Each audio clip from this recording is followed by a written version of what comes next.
Ukraine युद्ध के बीच रूस और चीन की वॉर ड्रिल चल रही है। रूस चीन की सेनाओं का सीक्रेट ये युद्धाभ्यास है। दोनों देशों की जॉइंट मिसाइल ड्रिल हो रही है। ड्रिल में सटीक मिसाइल हमलों की ट्रेनिंग हो रही है। ड्रिल के जरिए पुतिन का नेटो को जवाब भी है।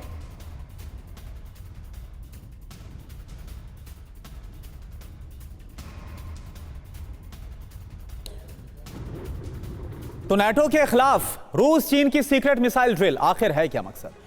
चीन रूस की अभी तक की यह सबसे बड़ी वॉर ड्रिल है। इसे आप समझिए, रूस के सीक्रेट इलाके में किया गया है अभ्यास और इसमें शामिल किया गया है बैलिस्टिक मिसाइल, क्रूज मिसाइल से ड्रिल की गई। दुश्मन के ठिकानों पर मिसाइल हमले की ड्रिल की गई। और यह क्यों खास है, टाइमिंग आप जरा देखिए। अगस्त में भी चीन रूस ने युद्धाभ्यास किया था, समंदर और हवा में ज्वाइंट ऑपरेशन किया था। एंटी सबमरीन वॉर पर ज्यादा जोर है। दोनों देशों की सेना युद्ध क्षमता लगातार बढ़ा रही है। वायु रक्षा और समुद्री युद्ध का प्रशिक्षण लगातार लिया जा रहा है। अब आगे क्या होगा, क्या अंदेशा है? क्या रूस चीन बड़े हमले की तैयारी कर रहे हैं? निधि। बिल्कुल। और कैप्टन शाम, आपको लगता है कि देखिए यूरोप और अमेरिका में एक अनसीन तनातनी या तकरार बढ़ती जा रही है और इस बीच ये पीस टॉक भी हो रहे हैं, तो आपको किस तरह से हालात लग रहे हैं? क्योंकि यूक्रेन भी अपनी ताकत बढ़ा रहा है, अपना शक्ति प्रदर्शन कर रहा है, उसे और हथियारों की भी दरकार है अमेरिका से। दीदी देखिए, मैंने जैसा कहा स्ट्रैटेजिक लेवल पे बातें करेंगे, टैक्टिकल लेवल पे लगातार छिटपुट लड़ाई चल रही है। सेंट्रल यूक्रेन में मारामारी चल रही है, मनोबल तोड़ा जा रहा है लगातार, और जो करप्शन के चार्जेस लग रहे हैं उसके कारण मनोबल और भी टूट रहा है देश का। तो यूक्रेन बैकफुट पर है पूरी तरह से, ये तो पता है। इसलिए वो शांति प्रस्ताव के पेजेस को पढ़ भी नहीं रहे, पहले से प्रेजुडिस्ड हैं और वो कहते हैं कि यूरोप मेरा हाथ पकड़ के रखे, मैं चलता रहूं, आग हो ना हो, चिंगारी जलती रहनी चाहिए। यही तरीका है ताकि वो जितना देर तक लड़ सकें और छोटी मोटी लड़ाई लड़ते रहें।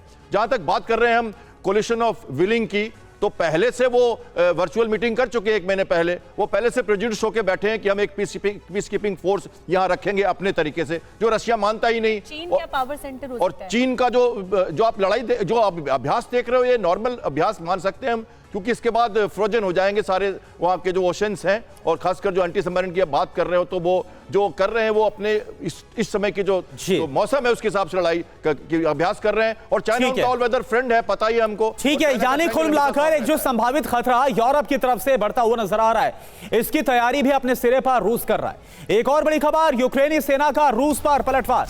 यूक्रेन असॉल्ट राइफल ब्रिगेड का बड़ा एक्शन। यूक्रेनी सैनिक ने रूस के ड्रोन को मार गिराया है। तो तस्वीर भी आपको हम दिखाते हैं, यूक्रेन की तरफ से भी रिटेलिएट किया जा रहा है। लगातार वो तस्वीरें हम आपको दिखा ही रहे हैं जिसमें यूक्रेन भी कैसे बड़े हमलों को अंजाम दे रहा है, चाहे वो फाइटर जेट हो या फिर मिसाइल के जरिए, ड्रोन के जरिए हमले। एक और बड़ी खबर, रूस के क्रास्नोयार्स्क में यूक्रेन का हमला हुआ है। गैस प्लांट पर ड्रोन अटैक किया गया है। हमले में पाइपलाइन और फ्यूल टैंक तबाह हो गया।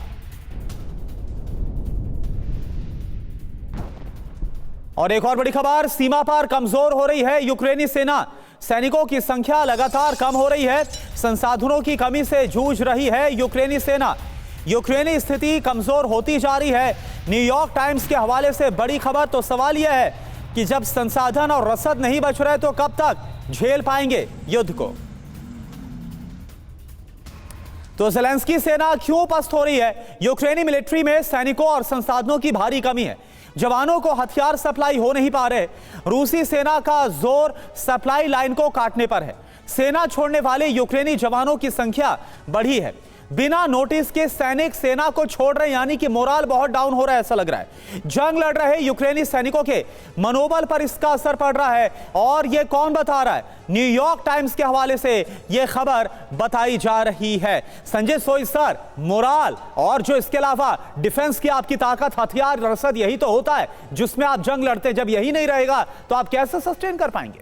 नहीं, बिल्कुल करना, ये बात बिल्कुल सच है। जिस प्रकार से अभी हम देख रहे हैं लगातार लड़ाई चल रही है, और शुरू में हमने देखा था किस प्रकार से यूक्रेन के सैनिक छोटे छोटे हैंडल मिसाइल लेकर रशिया के टैंकों को, रशिया के हेलीकॉप्टर्स को गिरा रहे थे। वो कहानी अब खत्म हो गई है।